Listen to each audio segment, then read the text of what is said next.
Hey, hey everyone, welcome to POPRAGEOUS. Saturday night, it's Saturday night. Oh man, the first thing you got to do when you do these things by yourself, the first thing you do is you got to check your mic, you got to make sure the video's going. I mean, the horror stories abound of you get a live stream going and you got the mic off. I've done that once for the first 10 minutes of a video. It's no good. Saturday night, guys. Welcome to POPRAGEOUS. I'm just getting the channel back together, just getting it fired up again. I was, itchy nose. I was in Los Angeles. For almost 20 years. And I had a small business and everything. And when everyone started, basically the city was falling apart, right? Los Angeles, absolutely a disaster. All my friends left, lost their business, boarded up streets everywhere. I had to do the same thing. And in doing that, I had to close my studio, sell my business, my YouTube studio where I did videos. And I just opened back up. So POPRAGEOUS has been dead for, like 15 months at least, right? 15 months? Yeah. I don't want to hit applause for that. Yay! But we're back open. POPRAGEOUS, we're back open. So that's a good thing. So we're back. This is only the second episode of Saturday Night Live, I can't say that. POPRAGEOUS Live. It's Saturday night. Yeah, baby. And of course, on a Saturday evening, there's nothing better than a glass of red wine. Oh yeah. Oh, that's very nice. So today, guys, we're going to go over a few things. We're talking about, I was going to talk about Dune today. I saw a couple of videos on Dune, and Dune 3, they've wrapped up filming, and what is it, 2020, summer 2026 it's coming out. So they wrapped up filming. There's been some images released. Timothée Chalamet, short hair, poof. It should be interesting to see what Denis Villeneuve does. Robert Pattinson is in it. Not sure what his role is in Dune 3, but I looked at some previous stuff on some other YouTubers. And, so I was a screenwriter I won many awards as a screenwriter, many, in the film festival circuit. And I saw some of the other people that are doing reviews, and I got nothing bad to say about people, right? It's like, do your own thing and whatever. But, when you're putting out, there's a reason why Dune 1 and 2 win Grammys for cinematography and set design and things like that. And when someone comes out, it's like Barbie. Was Barbie a good movie? Well, it was to its target audience. It was a really good flippin' movie. Barbie was not made, it's like Joe Rogan said. You can either believe it. I should have the two videos up. I really should. I wonder if I could. I'll show it next week maybe. You can either be like Joe Rogan. It's like, fuck, relax. It's a movie about a doll, for crying out loud, and they didn't make the movie for 18 to 60-year-old men. I mean, that's the last. When I went to see Barbie, it was like me and like 20, 25, 30 people, all daughters, mothers, older ladies, of course. I think I was the only guy when I went to see Barbie. Was it a successful movie? Oh, fuck yeah. Just because it's not made for guys doesn't mean it's not a good movie. It's the same. But Dune, there's not many people. So when I see like YouTube people, and I don't want to put any names out there, like, holy cow, like, you don't have to like the movie, but you got to think, damn, there's some people putting up some serious flipping movies. For someone to do what Denis Villeneuve is doing is freaking hard. There's not many people that can put together a movie like that. So anyway, I had some comments about Dune and Dune 3, and I thought I'll save them till next week because there's A few things we're going to talk about. We're going to talk about Wicked. Holy jeez, Wicked is, again, it's kind of like Barbie. It's not made for us boys. It's not. I have no desire to see it. I probably won't until it comes to streaming. It's like, it's like Running Man. Have you seen Running? Why go see Running Man? Running Man will literally be out of the theaters in 2 weeks, and it'll be on streaming for $3.99. Why would you pay $25 to see Running Man? I mean, that was like projected to be an absolute kind of like, I don't want to, it's a bad movie concept, period. It is. It's a very bad movie concept. It's not like people want to go see a movie about people being murdered, as they try. Avatar. So Avatar, Fire and Ice. I think so. In a different climate, Avatar is a juggernaut amongst a lot of really bad movies, right? I think Avatar Fire and Ash is going to produce potentially some record numbers, not inflation adjusted. I think what James Cameron is doing on this Avatar is he's learning from what didn't go right in The Way of Water.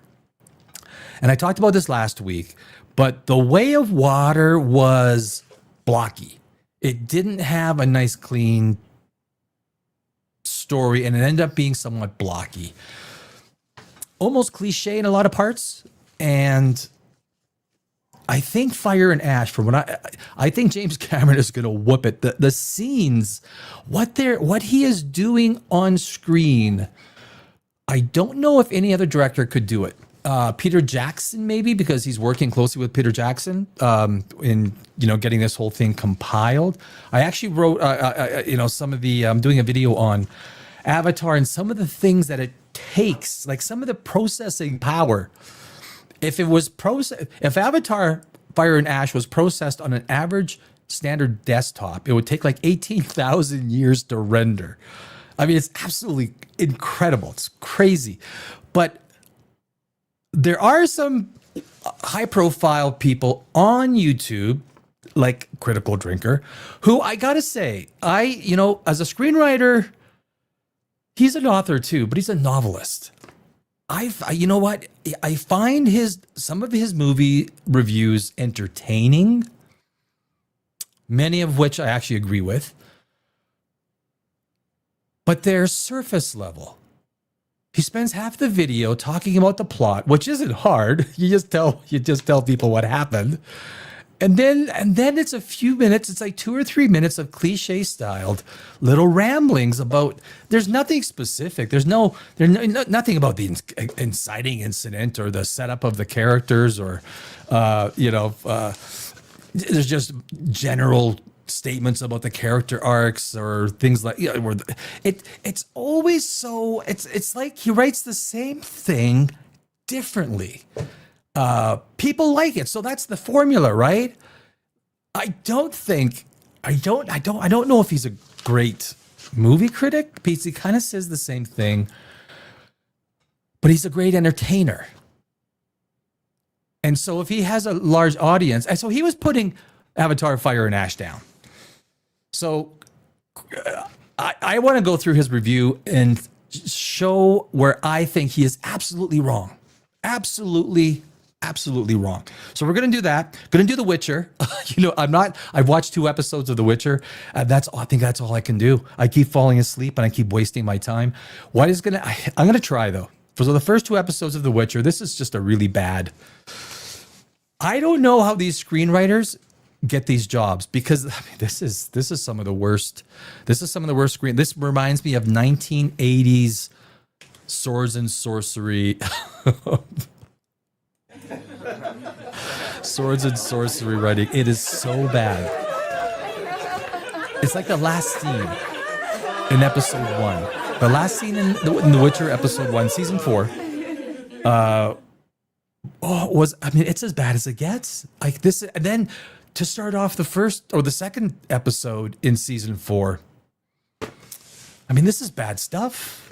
This is really We're gonna get into it. Witcher season 4, and Liam Neeson is terrible. He has one face.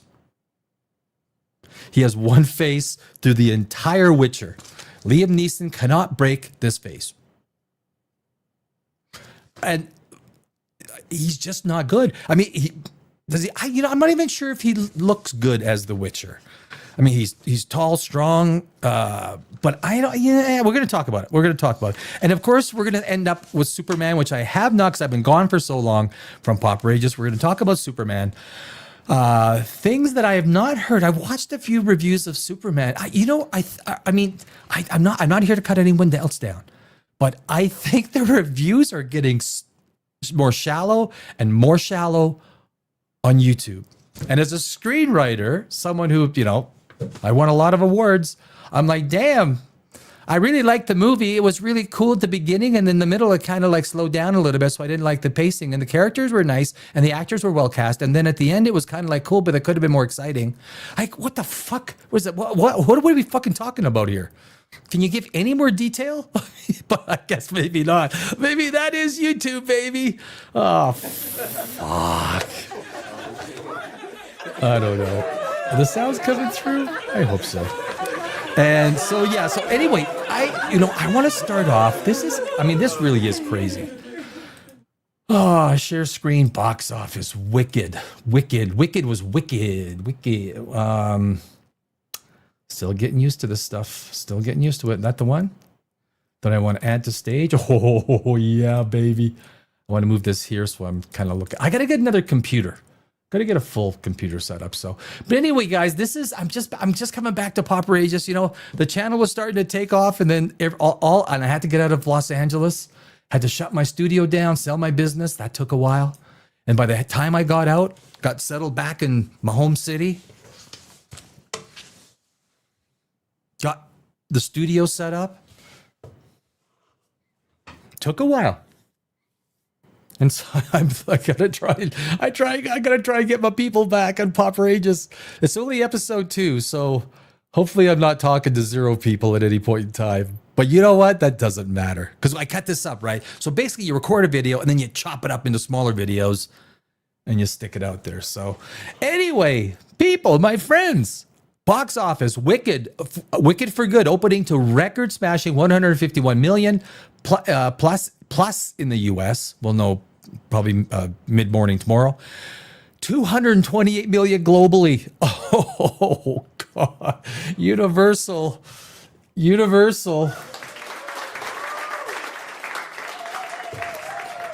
That is unheard of. I think Avatar, Fire and Ash will beat that. I think Avatar could have a $500 million opening. I think, but this is monstrous. The Thanksgiving tentpole starring our Ariana Grande and Cynthia. I always get her last. It's not a complicated last name, but I always mess it up. Arrival is headed for the biggest debut ever for a Broadway adaptation and the 3rd best among any musical. I wonder what the top musical was. The Witches of Oz are making magic at the box office. For a couple of girls that each need a bunch of McDonald's or sandwiches, God, do they look skinny? I mean, I should pull up some pictures. They are absolutely the picture of not health. I mean, they look like they are next to death. It's not a healthy look for. All right, we get it. Universal's Thanksgiving tentpole Wicked for Good is now on course to open to a record-smashing 151 million plus in North America and 228 million worldwide after topping Friday's North American chart with a massive 68.7 million from 4,115 theaters. I mean, those are huge numbers. And again, this isn't made for guys like me, and for any guys out there watching, this is like Barbie, right? There can be guys that like it. But this is exactly what a studio should do. Make a movie for your audience. They did that. Will I see it? Yeah, but I'll probably see it on streaming. I have no desire to see it in the theater. It's worth, $3.99. I'll buy $3.99. But I wait a couple more weeks, I get it for free, right? I don't know. But this is great marketing. This is great movie making. It's what they should be doing with Star Wars. It's what they should be doing with Marvel. What should they be doing with everything else? Understand your target audience. Make the movie for your target audience. Kevin Feige. Oh man, it's not that complicated. I mean, job well done for Universal. Audiences are more than embracing the picture, motion picture, giving it an A cinema score and a glowing 96% rating on Rotten Tomatoes. Wicked for Good is the second title in filmmaker John M. Chu's ambitious big screen adaptation, and good for him because fuck, I did not think it was going to be this. I wasn't expecting this. This is knock you off your socks. I mean, as a screenwriter, someone asks you to write a screenplay for a musical, Broadway musical. I mean, what was the one with the Greatest Showman? What's his name? Hugh Jackman. I love that movie. I thought it's one. I don't like musicals, but that was a really good movie. Musicals, tend not to do very well. This is freaking massive for Wicked. I mean, this is wicked. But it's not a movie for me. But look, kudos to them. Wicked for Good is the second title of ambitious big screen adaptation of the iconic Broadway musical and book about the untold story of the Witches of Oz. Ariana Grande, I mean, she looks skinny, doesn't she? Can someone buy her a sandwich, please? No, not the laughs, the applause. Yeah, I'll buy her a sandwich. I'll send it to her. As Ariana Grande star, remember the donut incident? Remember that? Fuck, that's not good. Stars as Glinda and the Good Witch, and Cynthia Erivo as Elphaba. Did I pronounce that right? Elphaba. I did, right? The Wicked Witch of the West. I'm such a dunce when it comes to this. If it hits its target, the female-fueled movie, which again, hitting its target audience. Every studio needs to take this and learn from it. Market to you. Make the movie for your core audience. This is what happens. People apparently will show up to the theater if you're not a dumbass and try and make a superhero movie for 14-year-old girls. The female-fueled movie will shatter numerous opening records. Domestically, it will boast the biggest start ever for a Broadway musical adaptation. As of now, last year's Wicked is the record holder at $112 million and the third biggest of all time among any musical behind 2019's The Lion King and 2017's Beauty and the Beast. I totally forgot about those. Totally forgot.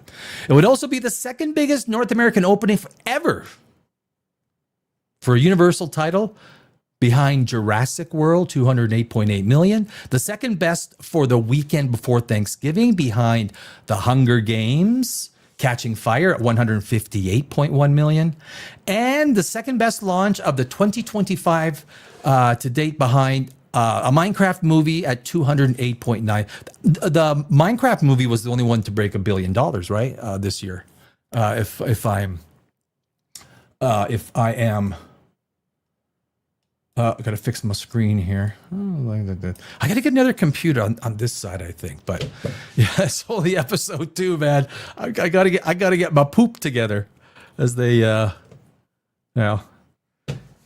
Hollywood they say get your shit together. Boy, Hollywood guys. I spent 20 years in Hollywood as a screenwriter. I won a lot of awards. Hollywood is massacred. Hollywood is annihilated. 70% of people that used to work in Hollywood are gone. I mean, they're wiped out. They cannot support themselves. It is, and what we're going to see here, I was just talking to my buddy, he's a director from New Zealand. What we're going to see is such a massive change going forward that the barrier to entry on some of these movies, on making incredible movie projects will be lowered with AI. And it's only just begun. That's the crazy thing. It's only just begun. Globally Choose Film, Globally Choose Film will likewise pass up Wicked to rank at the top as the top launch ever for a Broadway adaptation. It would also be the 5th biggest opening of all time for any musical behind The Lion King, Moana 2, Frozen 2, and Beauty and the Beast. You know what? I'll admit, I liked Frozen, you know? I don't know if it's because it's kind of like feels like a Christmas movie, but the first Frozen, it was a great story. At the end, you really didn't expect. You thought like the dude, what's his name, Chris, was going to be the guy. You know, that was a good story. I don't remember seeing Frozen 2. Beauty and the Beast, I have, what I also find somewhat funny, especially how some of these YouTubers, right? I had no problem tearing apart The Little Mermaid. That was just a bad movie. But so many YouTubers were talking about the cartoon one as if it was like their top 10 movie of all time. Oh, you can't go out there and decimate a great... Well, when you fuckers were watching the cartoon Little Mermaid, I was watching the Terminator. I wasn't watching the Little Mermaid cartoon. Never did I think it was a fantastic movie.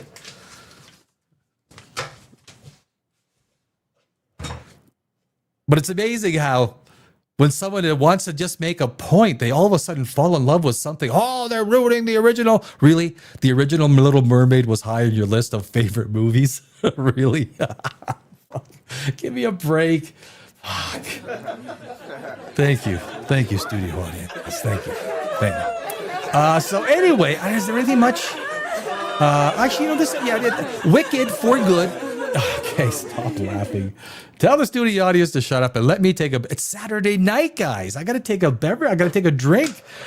I'm here every Saturday night. This is episode 2. Every Saturday night, please come and visit. I'm doing this every Saturday night until I get my audience back. There's nothing easy about it, guys. There's nothing easy about trying to get your audience back after like 18 months of being away. I'm going to do it. But you know what? This is still fun. On the same weekend a year ago, the first Wicked likewise... Oh, sorry. Let's go up to Wicked for Good is needed for a jolt in the struggling North American box office. Yeah, there's a lot of theaters that are... I know one of my close friends, her father owns 3 independent theaters, and he is really not doing good. This is... So many small businesses are being wiped out. AI is wiping out a lot of small businesses. There's a lot of small business owners that do own theaters. They'll own 1, 2, 3, 5 theaters in a local area. This year is wiping them out. It's just wiping them out. North American box office, which has suffered the worst fall in decades due to a glut of male skewing picks and a lack of product for females and families. The movie's better than expected performance more than proves the buying power of girls and women. Nearly 70% of Friday's audience were females. I'd be surprised that it's that low. 70%. God, I would say my inclination would be like 80%. 80, 85. When I went to go see Barbie, I was the only guy in the freaking place. I was the only guy. One guy, me. As a percentage, I represented 4% of everyone that was there. So I don't know. On the same weekend a year ago, the first Wicked likewise made history in its debut, on its way to grossing nearly $750 million globally, a record showing for a Broadway musical adaptation. Such adaptations have been a tough genre for Hollywood to crack, but NBC Universal Entertainment chief and longtime movie studio head Donna Langley has remained intent on doing just that. Even after Cats bombed, remember, did you Cats? I never saw Cats. Oh my God. I made a short video about Cats. that was Yeah, that was a bad movie. Oh my God, that was a bad movie. But you know, I mean,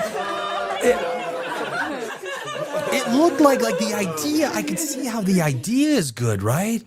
And then you get Taylor Swift that wants to be involved. I mean, you kind of start thinking, how can we go wrong? How can we go wrong? But anyway, there you go. Box office, Wicked for good opening to a record smashing 151 million plus in the US and 228 million globally. This is what happens.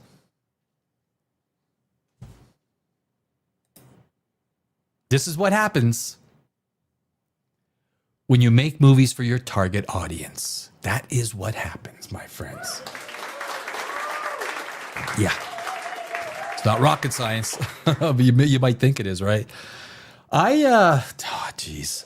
I'm gonna bring up the whole idea of where movies come from, from like, the 60s, 70s, 80s, 90s. And there's some comments that our good friend, the drinker, the critical drinker, who has made, which I completely disagree with. I think he totally missed the mark. He totally missed the mark on Avatar: Fire and Ash.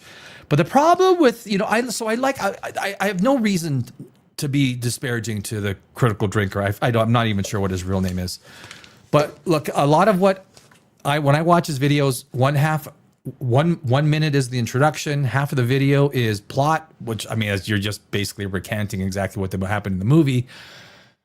And then the back half is a bunch of surface level cliche comments, which kind of feels he like rewords things from one movie to the next. I never see any depth. And as a screenwriter, it's like, well, why don't you tell me something? If you think the characters weren't well developed, why were they not well developed? Was it a lack of commitment between the antagonist and the protagonist in terms of what the conflict was? Was that not developed enough? Was the internal conflict not pronounced enough? Was it the introduction of the characters? Was it the casting of the characters? What made it? And it doesn't take much. It's not like you have to spend 20. You can spend like 15 seconds and just drop a little point. And the problem with, and I'm not here to disparage, because the guy gets a lot of freaking views, right? It's hard to argue with views. But as a screenwriter and a person who has won a lot of awards in the film festival circuit, I'm like, some of these YouTube reviews, I'm like, what the fuck? Are you serious? I totally understand when a girl's doing a review and she's got, she looks good and there's probably a lot of simps. I get that, right? I totally get that. Girls got a little bit of advantages that way. But so anyway, critical drinker. I'm going to do this Fire and Ash thing right now. Getting freaking right now. So I'm going to load the image file. No. POPRAGEOUS show files. There it is. I try and organize all my files as best I do. So this is fast food, a quick and convenient source of calories. Hold on a sec. There we are. So this is his kind of little pre-review on Fire and Ash. And when I saw it, I was like, no. Like even the reviews that he does, do you not understand the very content that you make? Let me fix this up here. Sorry, I'm going to fix this up here. But I mean, do you not understand kind of like the content that you make? And then from the content that you made, the answer to what you're talking about is a totally different answer. Fast food, a quick and convenient source of calories to get you through the day. You buy it, you eat it, and you move on with your life without wasting too much time thinking about what you just put into your body. Which is probably for the best, if I'm honest. In fact, the average American adult consumes 3 fast food meals per week. 37% of them eat it on a daily basis, and in 2023 alone, this sector was estimated to be worth almost $370 billion. So basically what he's doing with Avatar: Fire and Ash, he's equating it to just fast food. I mean, no disrespect, dude. Are you a fucking idiot? Are you an utter fucking idiot? James Cameron is literally doing shit that nobody else can do. Nobody else can do what the fuck he's doing. And you're equating it to a McDonald's? Every single actor Every single scene was an actor performing that scene. And when it was underwater, they had to go in underwater and perform that scene. Like, holy shit, I don't know if I could do that as an actor. That would scare me. Avatar is no basic film, buddy. I got more comments coming. Pretty much everyone can recognize the logos and the color schemes and the signature food items for all the big chains. And when you really think about it, fast food actually represents a pretty big part of our culture. But ironically, it contributes almost nothing to it. Well, apart from obesity, heart disease, and type 2 diabetes. He's out of line, but he's right. I mention all of this because the other day I was looking through the list of upcoming movie releases for the holiday season, and I was struck by a sudden realization. Oh yeah, there's another Avatar movie on the way. There's another Avatar movie on the way. What did, I gotta check. The first one did 2.9 billion, adjusted for inflation. I think it's just over 4 billion. I didn't like Avatar: The Way of Water. I thought that he lost his way on the story. It became clunky, Lego block like. Almost. It was kind of like Frankenstein, Guillermo del Toro's Frankenstein. When it hit the wedding, it became Lego blocks. It's like having, instead of a nice wheel that flows, imagine having a wheel like an octagon. It's like glunk, glunk. Every scene became, okay, we got to get this, this happens, then this happens. She dies, he dies, they die. And then I chase you to the end, and then you walk off into the sunset. It was The Shape of Water. The ending of Shape of Water was Frankenstein. Or Frankenstein was the ending of Shape of Water. I've heard a lot of people say that it's Guillermo del Toro's best movie. No. Third act sucked. It was bad. I would have much rather seen a different ending. I think Frankenstein should have died, made him immortal. There's just some things. But anyway, that is a different movie. Avatar, Way of Water. Avatar, The Way of Water. There she is. 2.343 billion. 2.34 billion. 2.34, which adjusted for inflation is about 2.7 billion. Why does Avatar work?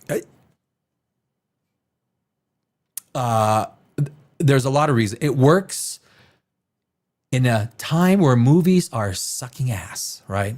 They're really bad. But there's reasons beyond that. But we'll go a little bit further into drinkers. Great. Fuck. And not just on the way either. It's almost here, in fact. We're barely a month out from the release of what could be one of the biggest movies of all time. Adjusted for inflation, the first Avatar movie brought in more than $4 billion at the global box office, and the sequel was the third highest grossing movie of all time. But here's the funny thing. No one seems to give a shit. This is not... Actually, There's no anticipation, no fan theories and speculation, no rumours or news coverage hyping the film up. Nobody's buzzing about the return of beloved characters or worried about which ones might survive the next movie. Nobody's putting out lore videos and theories about the mysteries of Pandora and where this epic adventure might be heading next. For a franchise that now includes two of the biggest movies of all time and is probably about to add a third one to the list because let's be honest, you know that people are going to flock to see this one, the Avatar franchise is weirdly culturally inert. So it's very different. So what he's talking about, he's going to bring up a whole bunch of movies. He wasn't even alive when Star Wars came out. I was. I went to go see Star Wars when it came out in the theaters. I know what a cultural phenomenon was. When movies were released in the 70s, 80s, 90s, they were an event because you weren't going to see them at home streaming anytime soon. You were lucky to get it on 8, or not even, I don't even think they were released on 8-track. Until VHS came out, they didn't even... So movies back then were an event.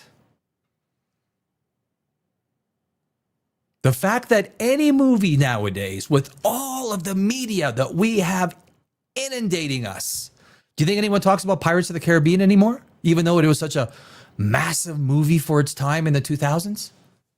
Was it a huge cultural event? At the time. Would it have worked in the 60s, 70s, and 80s? No, because that was a sci-fi time. Star Wars, Star Trek, 2001: A Space Odyssey, Battlestar Galactica, we were landing on the moon, all this stuff. And if you missed the movie in theaters, it was a long time before you could ever see it. So those franchises, by default, built massive followings. They had the opportunity to build massive followings. You're not going to get that anymore. Not even Avatar is going to create that. What Avatar will do is it will put asses in seats. The only thing that matters, does a movie put asses in seats? And if the two of the top three movies are Avatar, people like what they see. The way people would do fan theories and all these things, even with the three prequels, episode 1, 2, and 3, right, in Star Wars, that was still a time where you had all these fan theories and everything. You don't have that anymore. None of that exists. But if I think Fire and Ash is gonna break some records, I think it could. Now, not adjusted for inflation, but I think what James Cameron did, he took an extra year, and I think what he saw were weaknesses in the Way of Water story. When he really looked at it honestly, he said, you know what, I got to rejig this, and he's got to create the emotional content. The first movie was a great screenplay. It really was. I'm a screenwriter, and I'm like, damn. It was a clean screenplay. Now, is Sam Worthington the best lead? No. Could there have been a better lead? Yeah, of course they could. Zoe Saldana's fucking awesome. I mean, Zoe. I mean, that's Quaritch, right? Stephen Lang. The guy's one of the best actors in the freaking world, man. Stephen Lang. Sigourney Weaver. Like, there is some casting that is really good. There's going to be one or two deaths in Fire and Ash. I think Cameron realizes that you need some emotional Nothing makes and it's a family movie where a male, yes, it's tall, blue, and handsome, but at least the guy gets his, It is going to be a girl fight, because what's the female antagonist against, and that's going to be a great setup, right? It's going to be a great setup. But you are not going to get the character development, because in essence these are aliens, right? You don't get to see the actors, you don't get to see, and most people don't know, right? So like Spider-Man, Tom Holland, you see him take his face mask off at the stupidest times. You see Iron Man take his face mask off at the stupidest times. And you ask, why is he taking his face off? Because in the contract, the actors negotiate a certain percentage of face time. Robert Downey Jr. does not want Iron Man's face there instead of his. So Robert Downey Jr. says, I don't give a shit, man. You write in there that when I'm in the Iron Man suit, 60% of the time is my face, not the iron face. And that's the same with Tom Holland. But you don't get that with Avatar. They have to be the blue aliens, right? But this movie, so the cultural impact that Avatar will have will never be what Star Wars was, what Star Trek was, what Lord of the Rings was for a book that was written 70 years ago. Doctor Who was 60 years ago. This was a franchise that came out in 2009. Media is diffused. It is spread out. People's attention is everywhere. They're talking on Twitter about Trump and this and that. And back then, all they had to talk about was Star Wars. And when it captured the zeitgeist of the average person, that's all we talked about. I was there. I was alive during Star Trek. Drinker, you weren't, buddy. You weren't there. And everything you talk about, Drinker, everything you talk about is the fall, the collapse of movies, how the audiences aren't there. What the fuck is Avatar then? It's not going to have the cultural impact that Star Wars had or Lord of the Rings. These are franchises going back decades. We forget Avatar is only 16 years old. And we were supposed to have it in 2015, but we had to wait another 8 years before The Way of Water came out, and it wasn't the best sophomore movie, but it was fucking good. And Fire and Ash I think it's going to whoop some ass. Not adjusted for inflation, I think it's going to beat the first one. And when I think back to the previous two films, it was pretty much the same story. Everyone went to see them, but nobody had anything to say about them afterwards. No one had anything to say about Avatar afterwards. How'd you like me? No one had nothing to say. Like, these are just stupid comments. You're just trying to be a contrarian for the sake of being a contrarian. I get it. But this is the same guy that liked Fantastic Four. Holy fuck, are you kidding me? Fantastic Four had to have been one of the worst fucking movies I've ever seen. As a screenwriter, I'll tell you, you don't spend your first 30 minutes without connecting a motivation to your main character, Galactus. Galactus, for the most part, can take Thanos. Most people will agree Galactus can beat Thanos, even with the glove. It took the Avengers to beat Thanos, and now you're sending Galactus in to fucking fight the Avengers with the Silver Surfer? The thing was just a pilot and a cook. That's all he did. And my wife is 9 months old, but we're gonna go attack Galactus.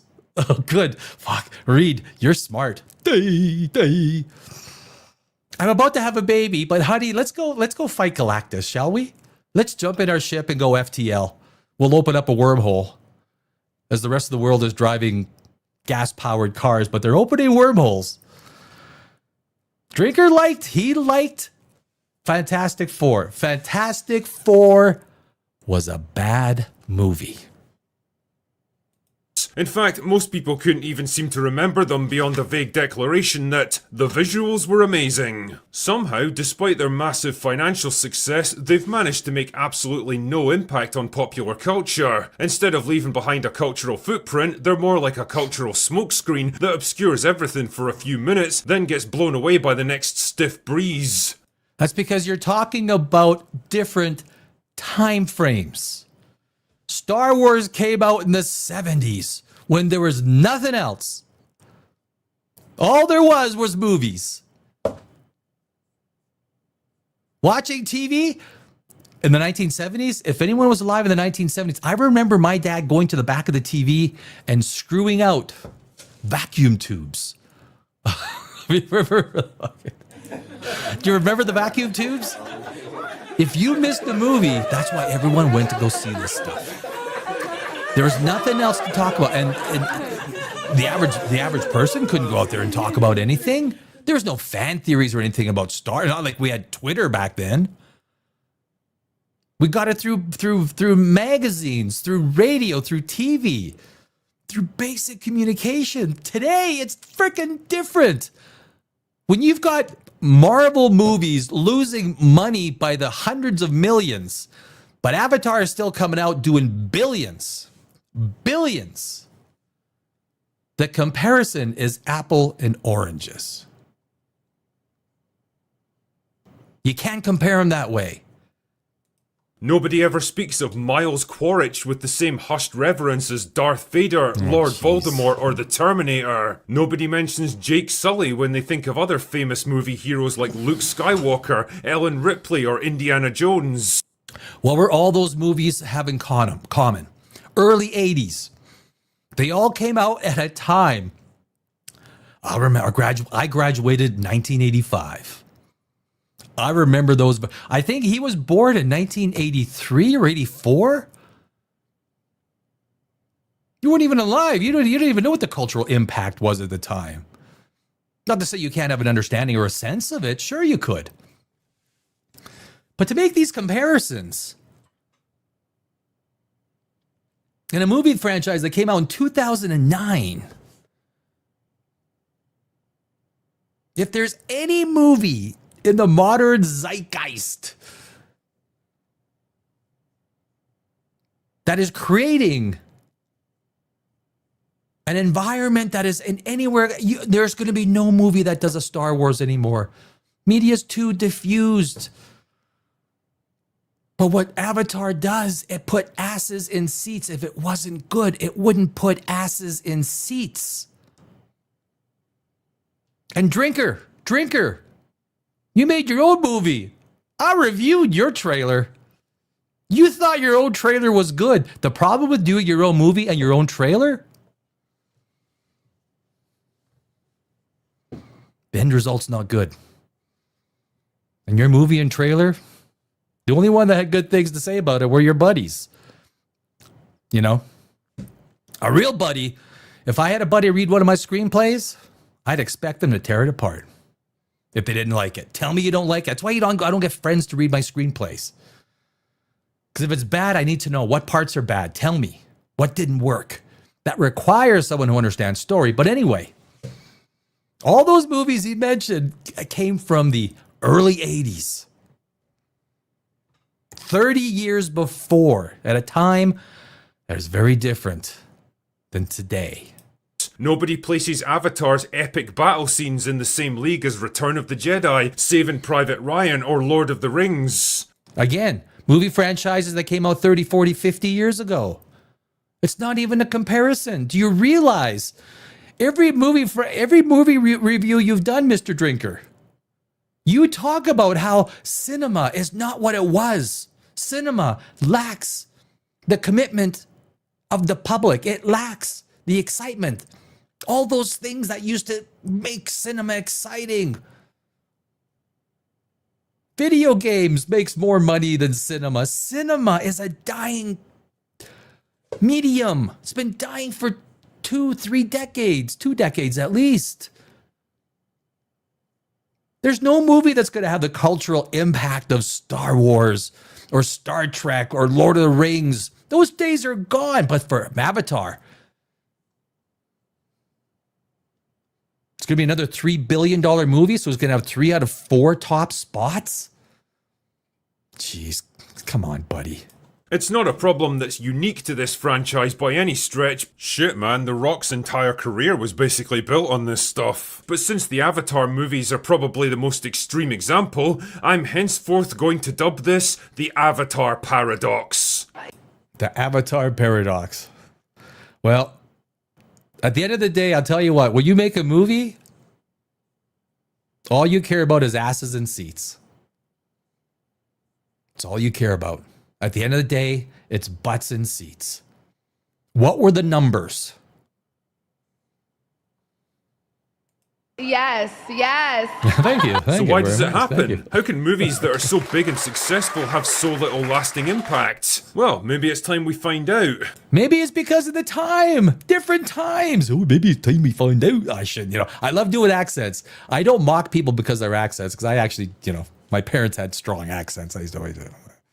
I love a good accent. I do. I really do. And just to be clear, I'm not making a let's shit on the Avatar franchise kind of video. I'm doing this because You've shit on all of them, so I think... I actually think this is an interesting cultural phenomenon that says a lot about the state of modern filmmaking, and I want to try to understand it a little better. So, let us see if we can unravel the Avatar paradox together, shall we? Part 1. Okay, Efforts. Well, one thing I can't accuse these movies of is lack of effort. James Cameron's a notoriously committed, hard-driving director who puts 100% into everything he does and expects the same of everyone around him, often to the detriment of his cast and crew. That's but looking true. at the behind-the-scenes... That is very true. James Cameron is a serious filmmaker. What he expects from his actors is probably, it's crazy. It's crazy. But people want to work with him, that's... Footage and all the interviews with everyone involved, you can tell that they really worked hard to produce the best technically made film that they could. Everyone seems to be giving it their all. The actors were genuinely put through the mill on this one, and Cameron's clearly pushing them to deliver on his creative vision. Shit, man, the guy's been working on this series for almost 20 years at this point. It's practically a lifetime obsession for him, and considering he's now 71 years old and there's like 3 more of these things on the way, it's likely to carry him through to the very end of his career. He's created so many technologies of filming underwater that never existed. The actors, none of this is, the only thing that is CGI, the actors are acting it all out. You cannot create a world on another planet or moon in another solar system when you want it to look like Star Trek's, like Captain Kirk and Spock. The only way you make something like that, absolutely alien, is using digital stuff. But all the actors, everything you see is actors acting. Underwater, like you see, if you see the video of the actors acting underwater, I'm like, holy jeez. When you're running out of air, you still got to like act in a way that it is movie making. Anyone having been in Hollywood for almost 20 years, anyone who has made any movie at any point in time in their life or has been part of a production can look at what's going on in Avatar and go, holy fuck. That's what everyone in the industry looks at James Cameron and goes, how did he do that? Every director, every VFX, everybody looks at James Cameron and goes, how does he do what he does? You sure about that? Yeah. You sure about that? And don't get me wrong, I absolutely respect a man with a passion for his craft. The thing is, all that effort doesn't necessarily translate into what you see on screen in this case, because what you see on screen is like 95% CGI fakery with all the baggage that comes along with it. But it's the actors acting. It's actors acting. They're on a different planet, in a different solar system, with a different world. Do you want them to like build plants and somehow make a 12-foot tall skinny blue suit for act? What the fuck do you want? So if you think there's too much CGI, what's the alternative? Please tell me, because your trailer was so good. I really would like to know, because you've been in so many productions. How many productions have you been in? Oh, 0. Right. So your production experience is quite elevated. Yeah, well. People just aren't impressed or captivated. Not to be an ass. I don't like being an ass. I don't. But it's the truth. You've never been on set. You've never written a screenplay. You don't know what it takes to make this stuff. By that kind of thing anymore, because they've seen it a million times before in a million other movies and video games. Yeah, we've seen Avatar. We've seen like a scene like the one that just played 1,000,000 times. 1,000,000 times. Yeah, didn't I see that in Fantastic Four, the movie that you thought was really good? That was absolute garbage from a story, screenplay, VFX perspective. And well, it brings me on to my next point. Part 2, Spectacle. Whatever else you want to say about them, the Avatar films are definitely good-looking beasts. They're extremely technically accomplished movies, and you can see why the first one captivated everyone's attention back in 2009. James Cameron had Well, why did you say everyone's seen it 1,000,000 times? always pushed the limits of filmmaking technology throughout his career. He did the same thing with Avatar, and well, the results speak for themselves. There had literally never been anything quite like that movie, and so people flocked to see it for the novelty and spectacle alone. The novelty? It's just a novelty movie. I'm just gonna go see it. It's just a novelty. Avatar, I've seen it 1,000 times. Like 1,000,000 times I've seen it. The problem is that spectacle without substance is like dating a really hot girl with no personality. It gets old real fast, and once those good looks start to become familiar and mundane, there's not much to keep you hanging around. Sexist. That's such a... I'm just kidding. I mean, that is such a stupid analogy. That is such a stupid analogy. Go watch your own trailer and use these standards to assess your own trailer in 40-minute little... Have you had any calls from any major studios? Minor studios? Little dinky-rinky little production houses? Literally, Avatar is at the breaking edge of movie making. Breaking edge. It puts asses in seats, and that's all that matters. The other problem is that what was magical and awe-inspiring back in the simpler days of 2009 isn't in 2025. After more than a decade of superhero movies and Star Wars and God knows what else, audiences today are all maxed out on visual spectacle. No, they're not. No, they're not. We're sick and tired of bullshit spectacle like Fantastic Four, which you liked. We're sick and tired of bad movies like the 3 Star Wars movies that came from. There's been nothing but almost virtual garbage coming our way, which is why Avatar can pull across $3 billion a movie. And that's all that matters. If it's a shit movie, no one goes to see it. Like Running Man, for example. Like that'll be streaming next week. If anything, I'd say they're actually kind of bored of it all now because movies have become so big and CGI so ubiquitous that we've basically reached the limits of what you can throw at the audience. Not even close. James Cameron is proving the stuff that he's doing is... This Fire and Ash is going to blow people's minds, I think. It really is. He spent an extra year putting... Way of Water was not a good story. Like, it was a blocky story. Fire and Ash... The Avatar films still look great, don't get me wrong, but these days they're just another collection of great-looking, visually overwhelming movies in a sea of them. There's no... In a sea of good-looking movies? What freaking good-looking movies? Did you see The Thing? Did you see the wolf attack in Frankenstein? Holy jeez, you're like, what the fuck am I watching? Well, think about James Cameron is. He will attend to every last little detail. If one little thing doesn't look good, not even, I'm actually making right now a video on my science channel about the spaceships that take them back and forth and the propulsion systems.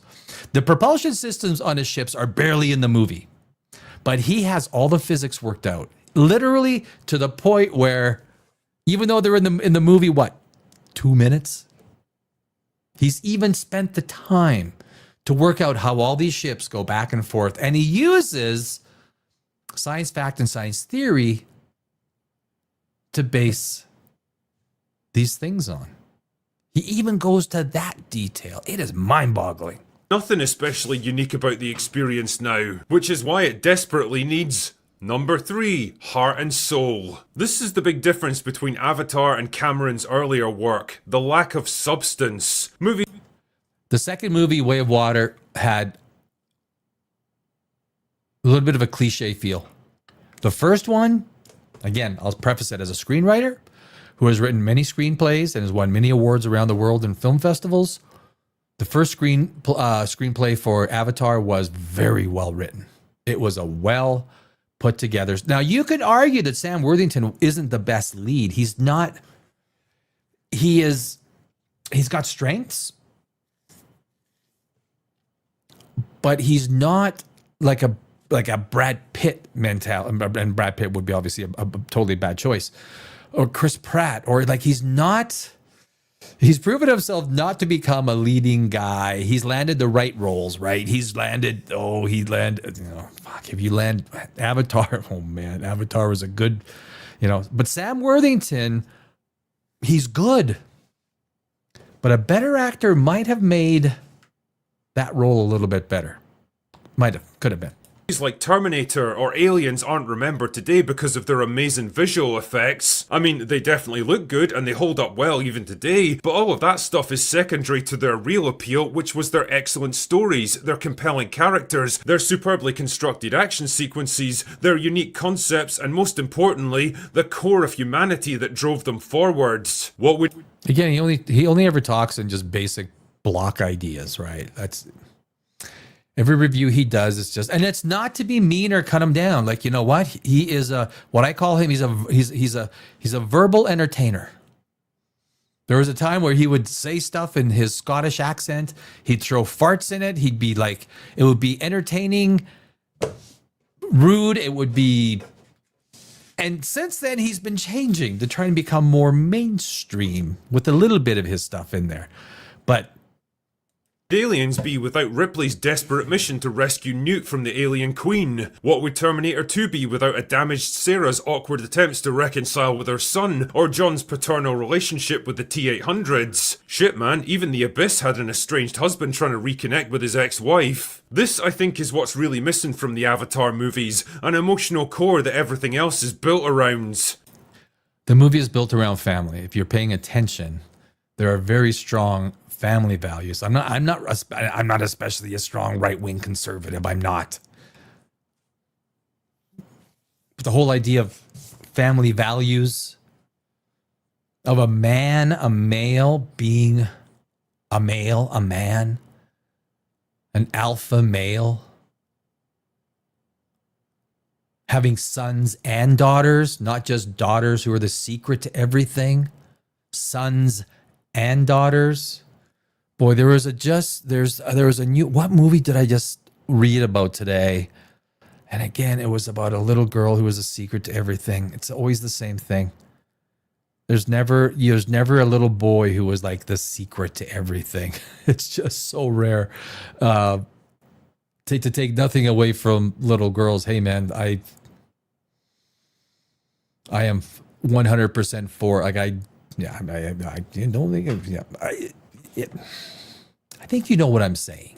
It's not to say that they don't try to give you something. The first Avatar is really just a story about two people from vastly different cultures falling in love in the middle of an epic conflict. The second movie is about those same people trying to hold a family together in the middle of another epic conflict. Not exactly groundbreaking stuff, but whatever. The difference is that they, and the characters that make them up, feel like they were injected later into a story that had already formed, instead of being the emotional core that everything else was built around.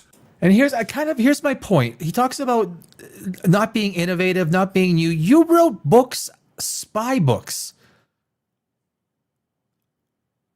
How innovative is that? That's about as innovative as writing a police drama for TV. At least James Cameron is doing something on a different freaking planet in a different solar system. Do you apply the same standard to yourself? Have you seen your own trailer and your own 40-minute pilot? Have you seen it? It's hard to judge our own shit based on what you think it's so good. It's not. And I'm not being mean, Mr. Drinker. Your stuff ain't good. It's not. It's average B-level stuff. The best you could do is give it to a B-level producer.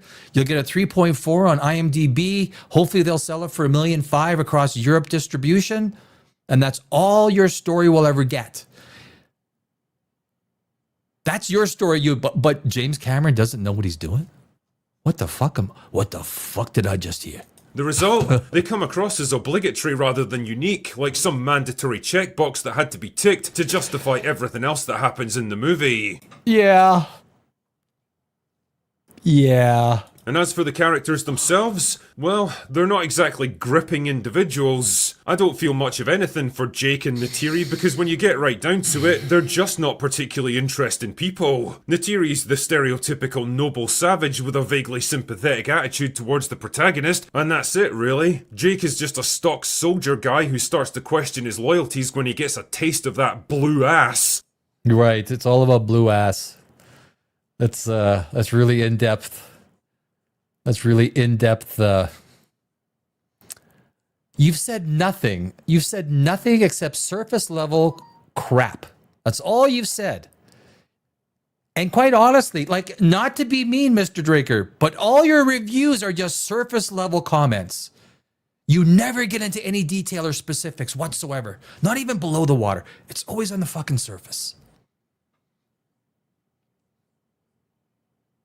And you're criticizing James Cameron. James fucking Cameron. If your reviews got a little bit deeper into story, inciting incident, character development, internal conflict, external conflict, resolution of the third act, or how the characters move through this, how the supporting characters support the protagonist and the antagonist. How is the antagonist introduced? How is the protagonist introduced? Let's say like Tombstone, for example. One of the most classic movies where the best introductions of the protagonist and antagonist. That's what a fucking review is. Not surface level comments about a movie that's going to pull in $3 billion. The question is, why will Avatar pull in $3 billion? Why will it do so? That's the question. We don't need to know why you think it's irrelevant. It's not irrelevant if it pulls in $3 billion. We've seen your movie. We've seen your trailer. Are you comparing your shit to Avatar? Are you up there with James Cameron? He doesn't have much in the way of personality, drives, charisma, unique strengths or weaknesses. And well, he's not helped by a pretty anemic performance from Sam Worthington. Totally agree. Sam Worthington is not knocking it out of the park. Zoe's pretty good. Zoe is always good. I like Zoe Saldana. I don't know if she ever does a bad performance. Like, what would Guardians of the Galaxy be without Gamora, without Zoe in the role of Gamora, right? Right? I just, Zoe Saldana, she's good in everything she does.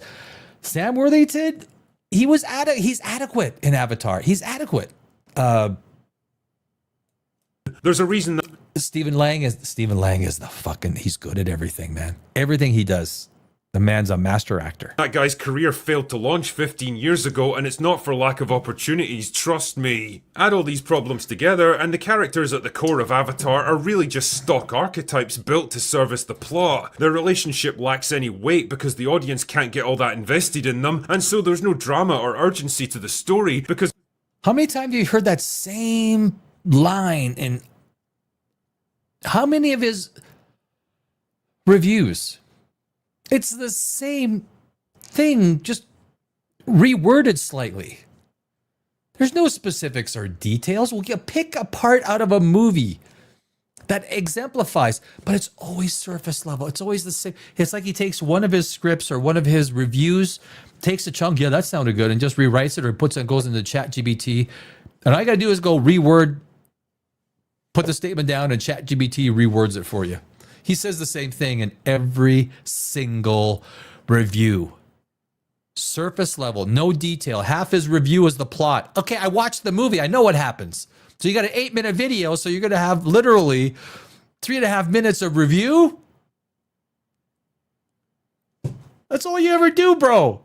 And I'm not being mean, I'm just being real. for the most part, nobody really cares whether they live or die. It all comes back to that spectacle over substance problem that I mentioned earlier. For all the work and technical skill that went into them, the Avatar movies lack the one thing that made so many of Cameron's other movies so memorable: an emotional core. That's why nobody remembers them or talks about them after they've left the theatres, because like that hot girl with zero personality, once the immediate visual impact starts to fade, you realise there's not a whole lot left to say. Or that guy that's written 7 novels and fucking no one's talked about them once and only talks about his reviews because he uses farts and gags and surface level quotes and uses a good Scottish accent as an accent. Are you any different than what you describe?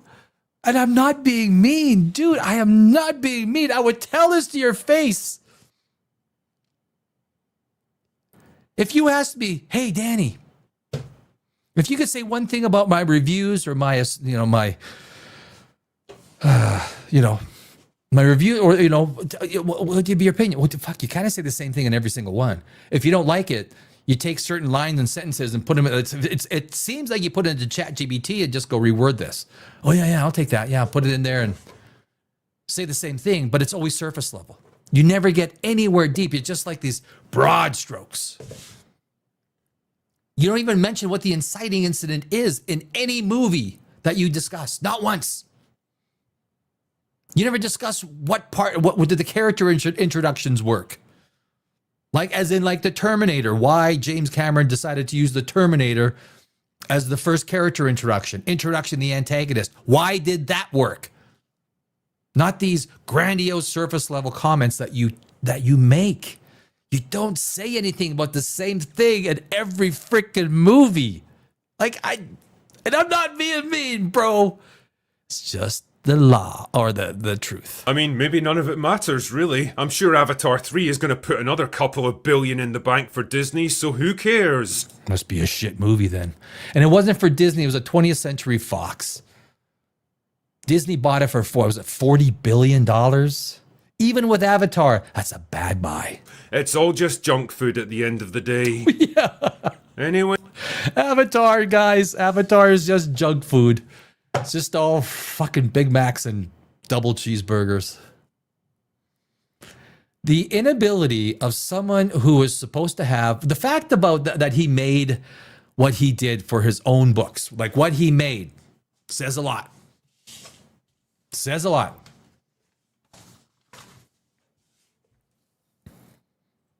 Your trailer and your 40-minute thing was not good. And that's why it's going absolutely nowhere. You talk about repurposed concepts, spy movies. James Bond has a hard enough time getting asses in seats. You think... Really?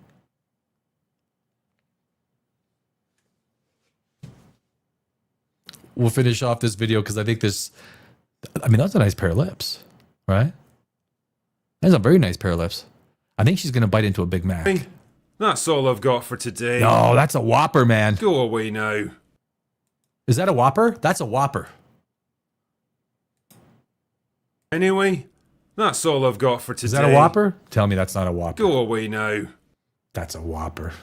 Anyway, I think I say.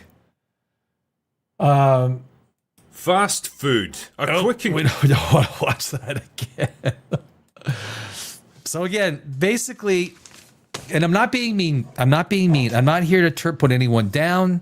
I'm just let's just say the truth is way. What Critical Drinker does is basically says the same thing. If it's not a good movie, so it's got like 3 or 4 levels.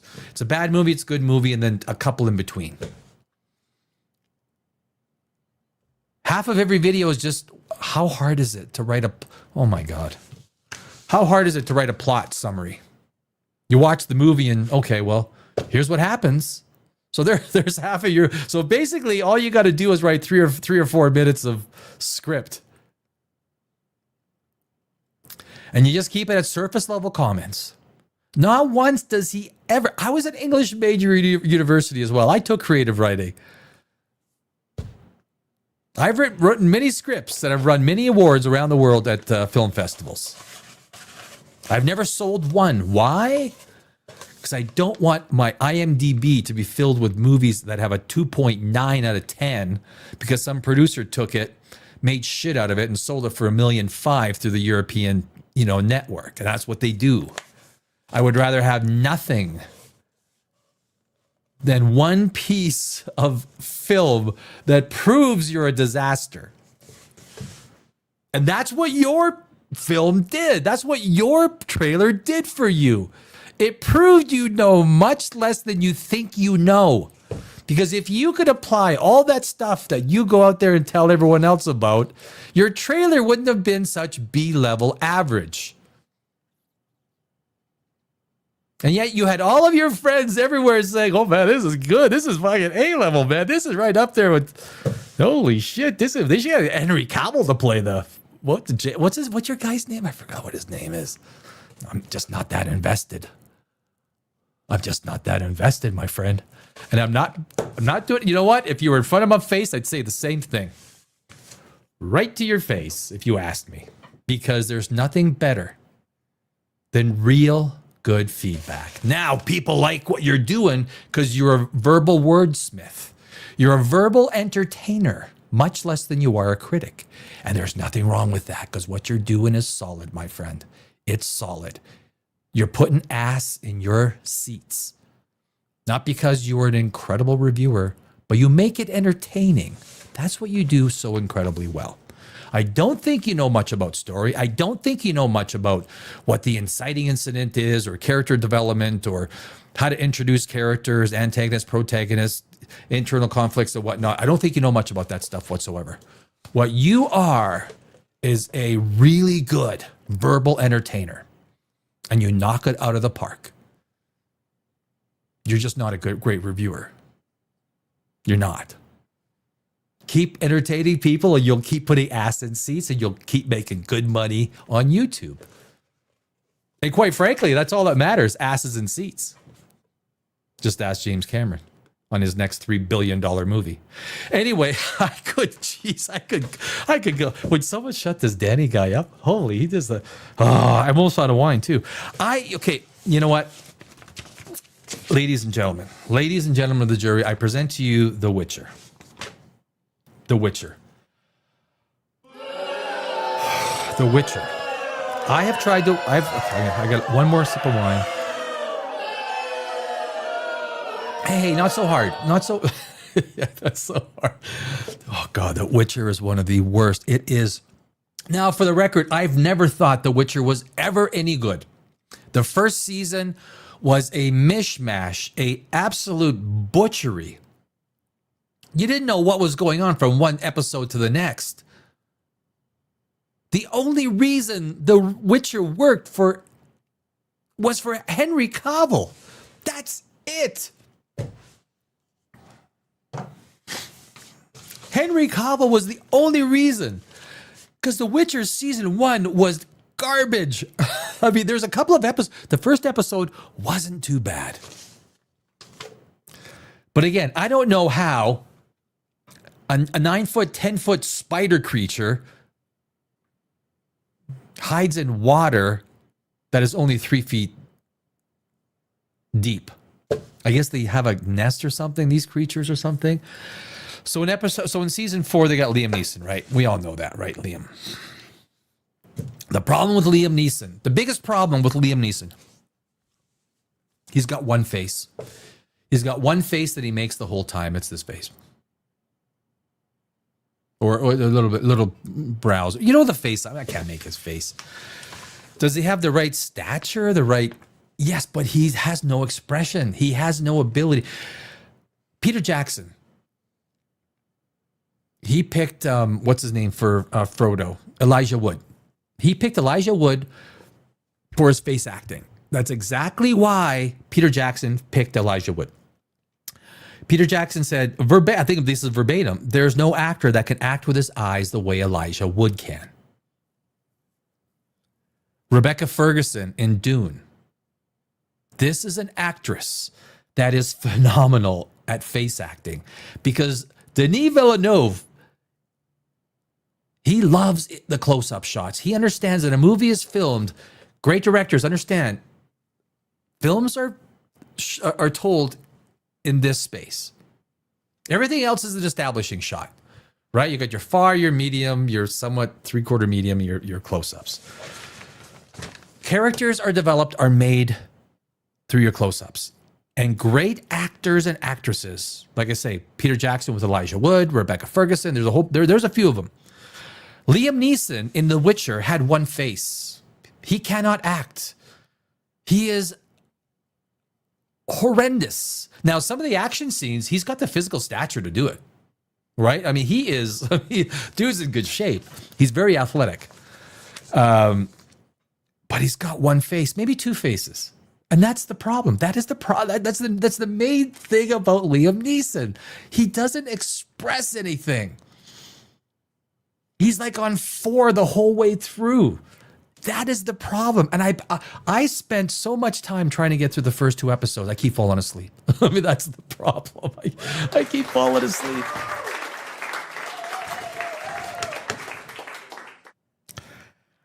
But I did get through episodes 1 and 2. I don't think I'm going to do 3, 4. I can't. I guess if I want to fall asleep, I'm having problems falling asleep, I'll put on episode 3. But what The Witcher reminds you of is all those cheesy 1980, like Willow. Like, the screenwriting is so fucking bad. And especially, me, after being so many years in Hollywood, and I hate saying, having written so many award-winning screenplays, I mean, I talked to my other screenwriting friends, like, how do these people get jobs as screenwriters? I don't get it. Because the screenwriting, the storytelling is this simplistic, elementary school level, blocky. And the scene that most exemplifies, okay, I'm going to see, I got this, let me do this here. Remove from stage. Let me put some video file. Geralt.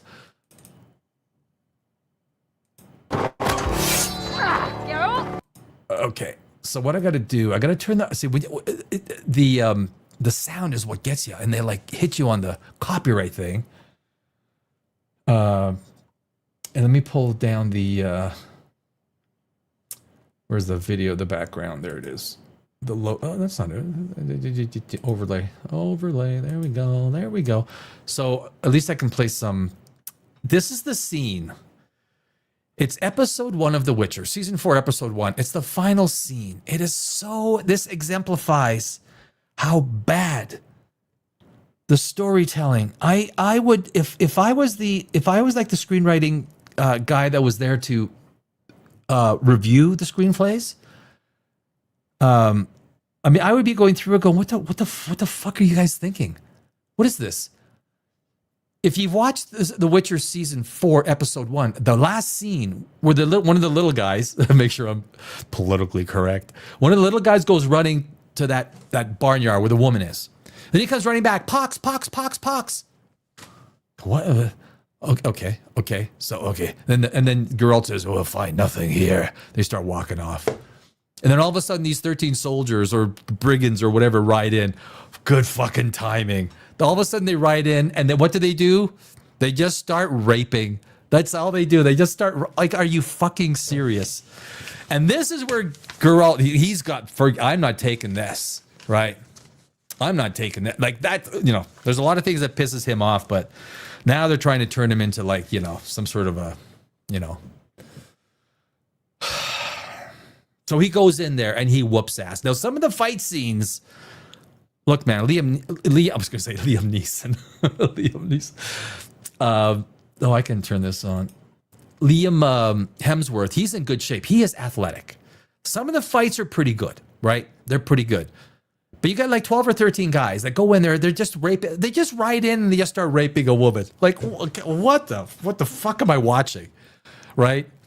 Little guy goes running, pox. Okay, what? Okay, chicken? What? And of course, the absolute amazing timing of 13 brigands just riding up and say, oh, that's gonna go right in there and rape this woman. Like, oh my God. This, and of course, he's a Witcher. And I think most people in this, although I haven't read the books, not to the extent a lot of people like who are into The Witcher have, he absolutely goes through these guys like freaking a 4,000 degree knife through butter, right? It is a massacre. And even the 2 or 3 guys at the very end go, yeah, we'll take him still. We'll take him. Yeah, we saw what you could do, but we'll take you. He's a fucking Witcher, man. What you do at that point in time is you probably drop your britches and shit your pants.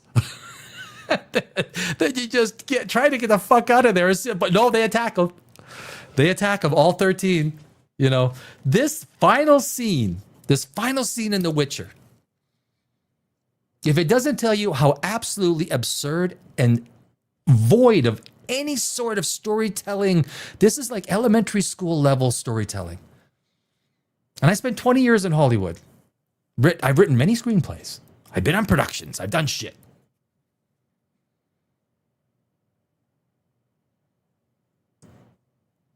This is so bad.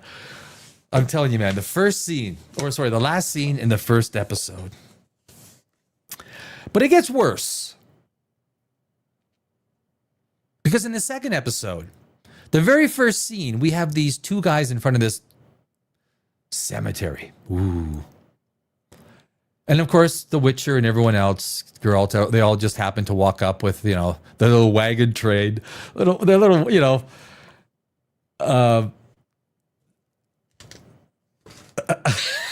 just watched the final scene of the, and the 2 guys. So the Witcher, the Geralt walks up, and you see this guy. He's like, I don't know how tall Liam Hemsworth is. He's like 6'2", 6'3", 6'4", right? Incredibly athletic, looks fucking powerful, looks strong. And these 2 guys just walk up to his girlfriend, like the girl, with the arrows, and starts like what they were trying to go for. Like, you serious? You got a Witcher there in the front. You're going to try and steal from someone? Like, where these writers come from on The Witcher, I don't know. This is the most absolutely inept, shit-filled writing I've seen since like the 1980s Beastmaster. And then, of course, in the second episode,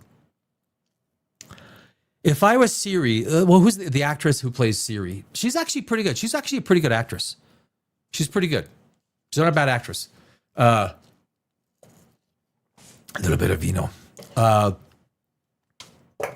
They do that theft. They do. Oh my god. Okay. We're going to. Have you seen the picture? You've seen the picture, right? Of oh god. Where is it? I thought I. Oh, wait a sec. Oh, there it goes.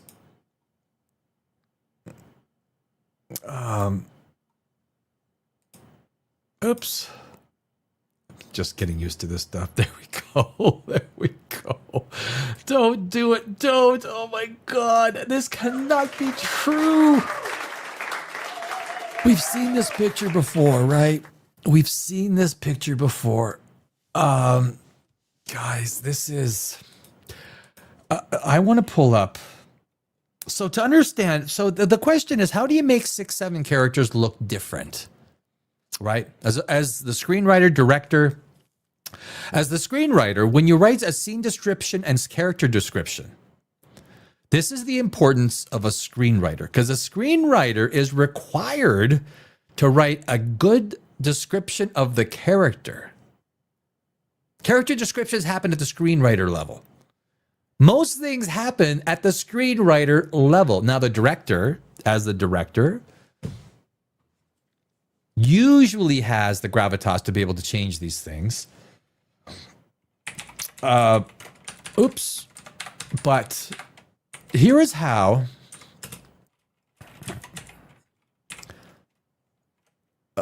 Here is how you make. If you have 6 or 7 guys. Do they have a picture? How do you make 6 or 7? Let's say white Caucasian males. How do you make them look? How come there's no?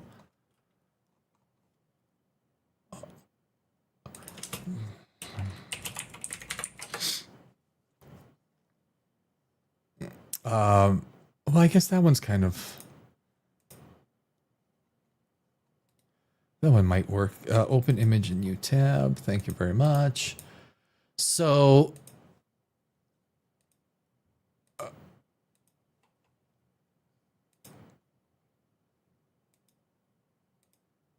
Oh, come on. There we go. So Clive Owens, you guys, some of you guys might have seen the Arthur movie, right? How do you make 7, in this case, white males? Obviously, we're in London, we're in England, right? And probably, I think this is, I love this movie, the Clive Owens movie. Loved it. How do you make, so basically what The Witcher is doing is like, how diverse, it's like a diverse contest. How diverse can we make these characters? It's like I'm going to out diverse you, right? I'm going to out. Yeah, that's what I'm going to do. I'm going to out diverse you. I'm going to put a 300-pound white guy. And then I'm going to put Siri into a lesbian relationship before this episode ends. Actually, I think. Oh fuck. Anyway, this is how you make. So Lancelot used 2 swords. One guy used a big axe. One guy used daggers. What's his name? Mads Mikkelsen used. He had the hawk with. Each character was different. Each character, and you believed it. This wasn't something you were confused about. You believed it. You knew. It's such a great movie. I love this Arthur movie with Clive Owens. I absolutely love it. What's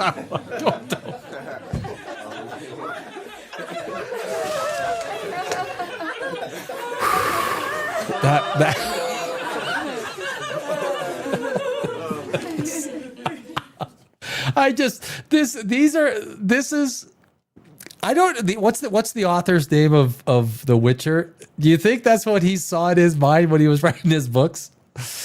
Do you think that's what he saw? Like, nothing against the actors, right? Nothing against the actors, man. You know what? You're going to get a job, you take it. But if you're going to make, like, there's an example. 2004, was it 2004 that this movie came out?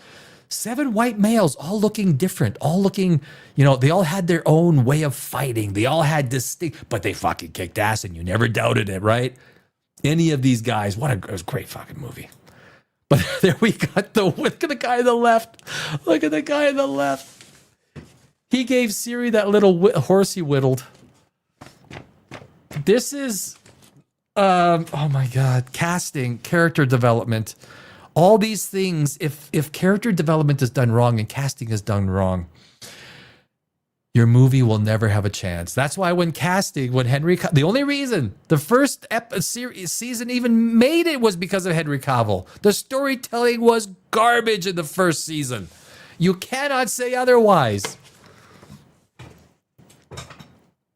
I'm a screenwriter. All my screenwriting, the friends, like we all talked about it. It's like, you're writing and you win awards. Like a lot of us, I've won quite a few awards.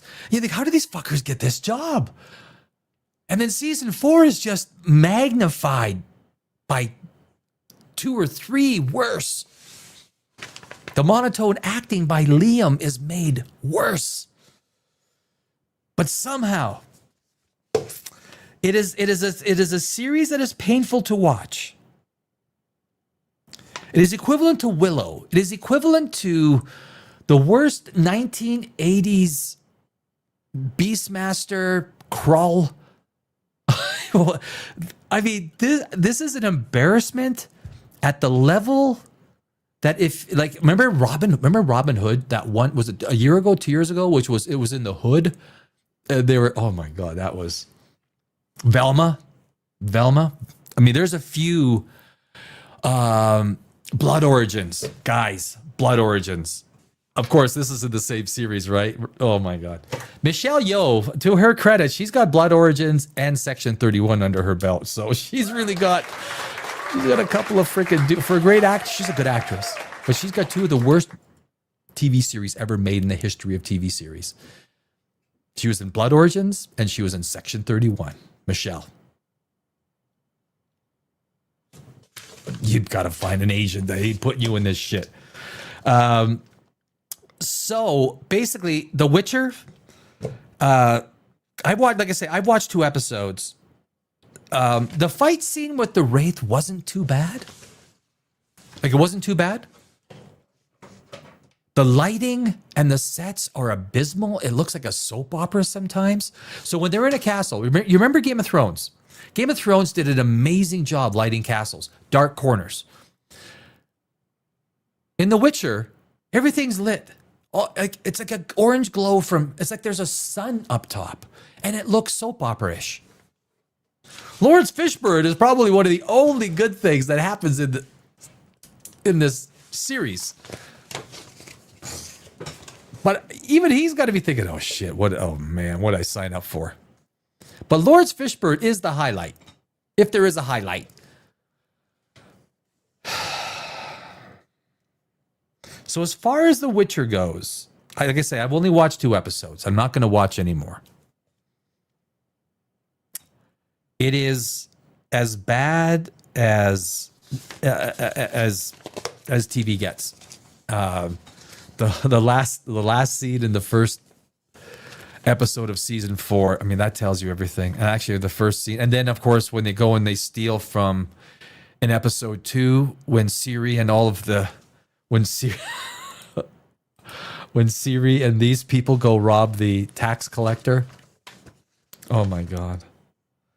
It is literally like grade 6 children. It's like grade 6 children wrote it. It's so bad.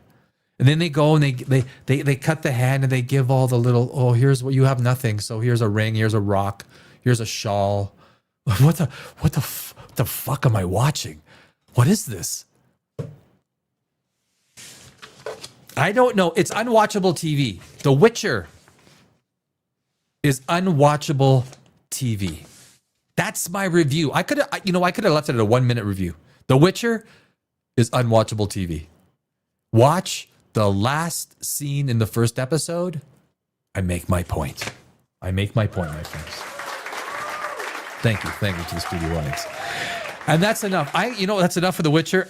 I'm going to make some comments on Superman. Because look at this.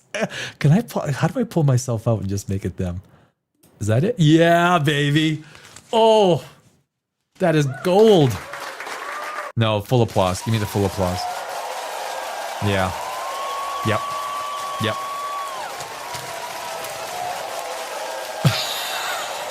I just, nothing against the actors and the actresses, right? Nothing against the actors or the actresses. But look at the guy in the back. Like, he's just like standing, he's like, you know, this, the rats, right? That's what they're called. The rats. Oh, you dirty rat. Why, you little dirty rat. Jesus. So if I was going to give it out of a score out of 10, if I was going to do a score out of 10, a 4 feels too high. 3.5. 3.5. This is some of the worst TV you will ever watch. And if you like really bad, cheesy, terribly written TV,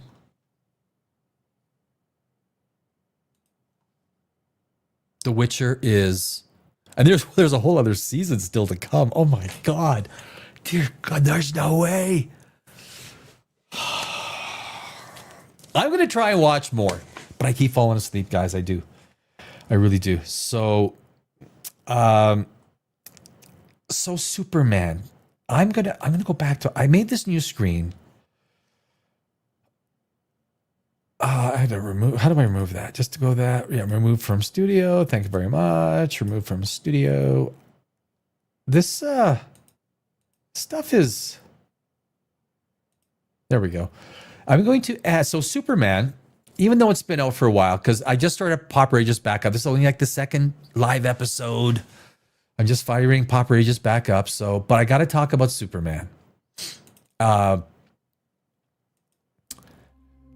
Now, I did some Superman talk on my other channel, Godless Universe, which is like a science channel. Right now? Oh, and you got to turn the music off. So Superman, the biggest thing about Superman, God, it is a terrible, terrible movie on so many levels. And I say this as a screenwriter. And you could Google my name, Danny Alex Screenwriting. I've won hundreds of awards in the film festivals around the world.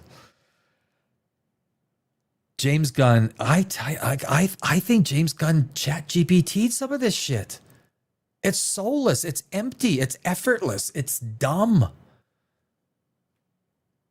The first movie in the DC universe, it's got to create your world. It didn't create. He should have spent time on lore. He should have spent time on Superman, the DC universe, Metropolis, like Gotham, like whatever. He should have started with Batman. Snyder did not give Batman his own movie, and that's one of the reasons he fucked up on. Batman is your world building. Batman is your fulcrum for the DC universe, and you still, what is it? A Batman movie is coming out in what, a year and a half? You got Supergirl coming on next after Superman. James Gunn can write a wicked movie. He can write it and direct it. Guardians of the Galaxy 1 is proof. Guardians of the Galaxy 3, the second one, the first Guardians was awesome. So Superman, you know, the biggest problem with Superman is the inciting incident. So the inciting incident is the character introductions are meh.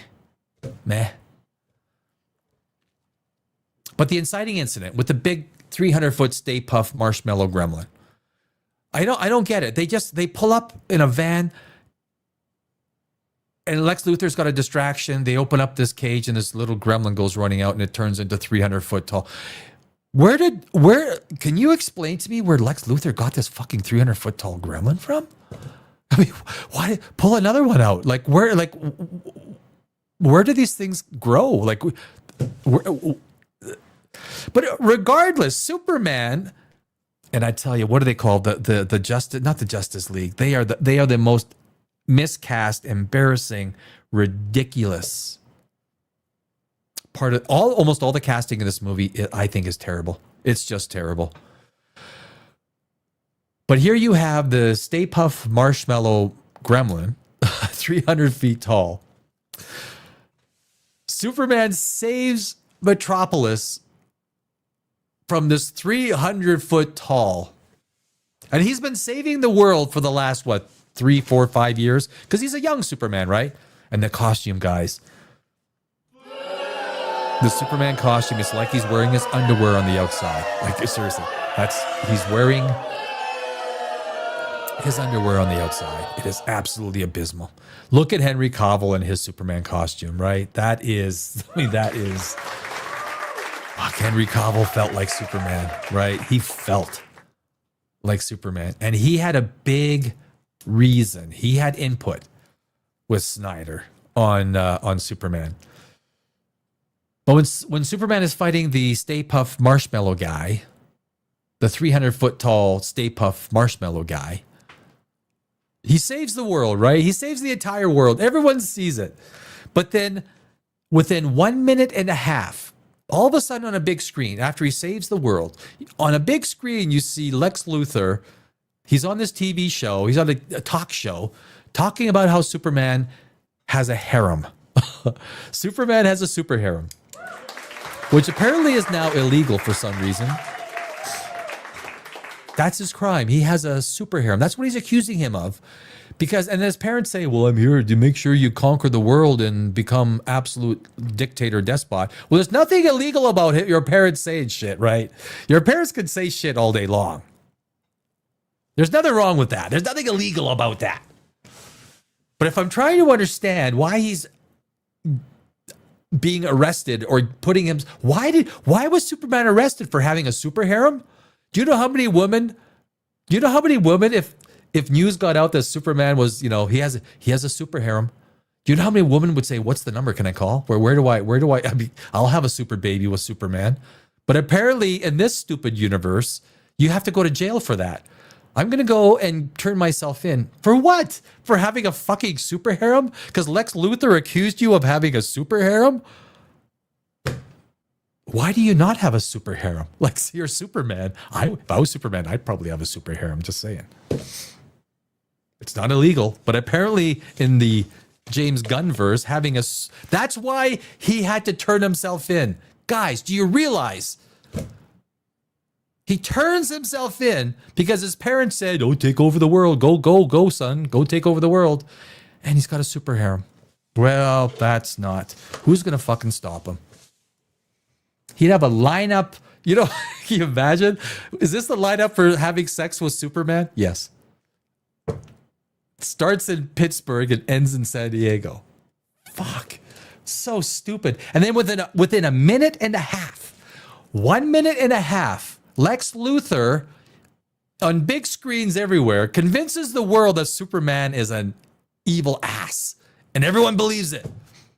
A minute and a half. Go watch the movie again. That's the inciting incident. That's the inciting incident. Within a minute and a half, the entire world hates Superman. The entire world just hates him because there was a big screen on a building somehow. It's like, what the fuck am I watching? What am I watching here?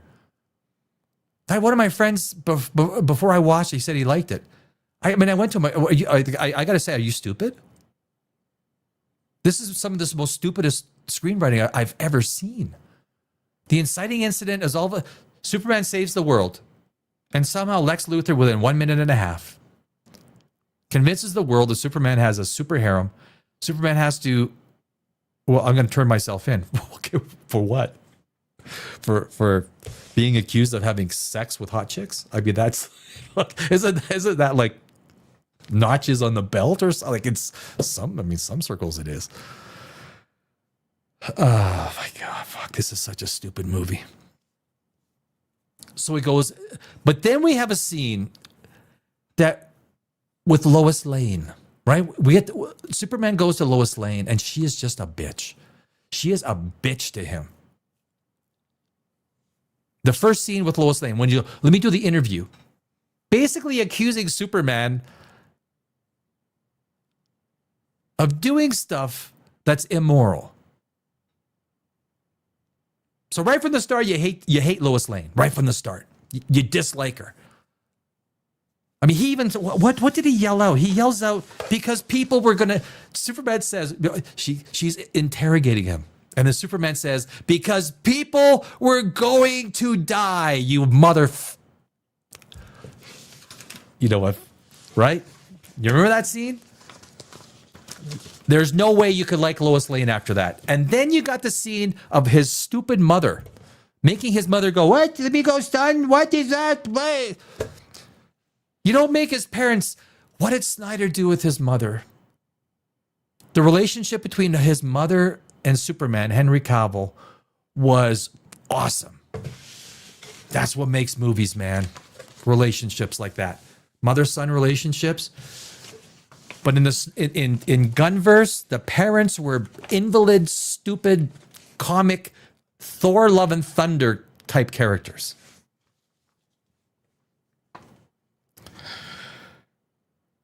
James Gunn can make great movies, but he made a mockery.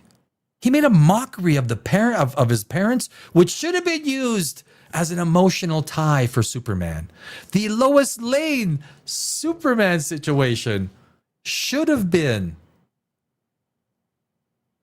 the connecting, the fulcrum of the movie, which it always tends to be.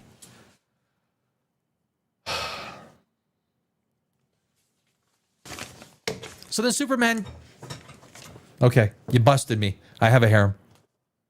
He doesn't, but Lex Luthor has convinced everyone that he's got a harem, and apparently that's illegal now because he's got to go to jail for it.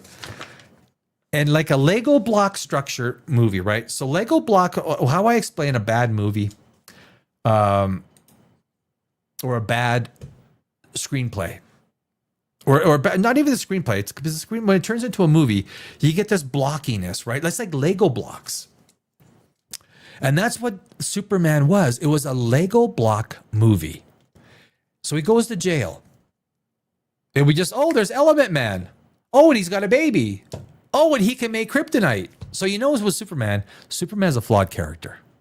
Like, guys, it's a flawed character. The only Superman movie that has ever made money is the very first one. Why? Because you know two things with Superman.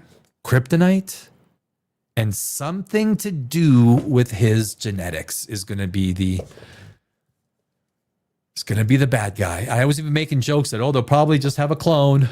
I didn't think they'd be so simplistic. And the clone actually looked like Anakin Skywalker. Did you see? The clone looked like Anakin Skywalker. Oh my God. It was Anakin Skywalker. And so, of course, Superman goes, and you know you have to create the motivation for Element Man sitting in jail with him, right? So let's quickly. Well, he's got a baby. He's got like a little baby Yoda. Oh, the baby Yoda. Ooh, it's gonna be like a really popular little thing. It's gonna.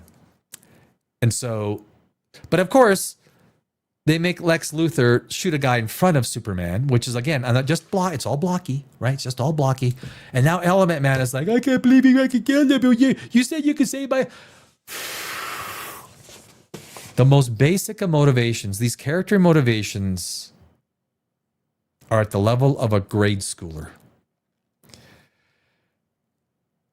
The casting for the Green Lantern, I've never wanted to see Ryan Reynolds as Green Lantern as much as I wanted to see him in that movie. I despised, that's a strong word. The casting was abysmal. The introduction to some of these, why some of these characters, are these characters part of the DC universe? This is the, oh my God, James, I have nothing bad to say about you, James. Dude, you make some good movies, Jay. Like, seriously. This is not a good universe. Honestly, you start with Batman. You're going to give Batman 2 to Robert Pattinson to make a Batman outside of your DC universe? You allowed that?